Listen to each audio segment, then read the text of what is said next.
This is with the new engine that was installed at 3,000 miles. No ticking.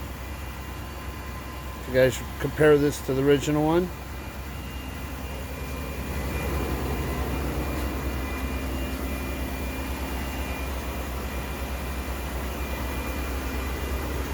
No ticking whatsoever.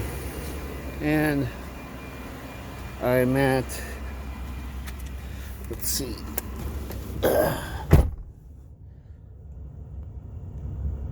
21,500 miles. So I got a good 17,000 on this engine since the first one was replaced at 3,600 miles. This one had an oil consumption also, but I took it in recently and they did a recalibration that's supposed to fix it.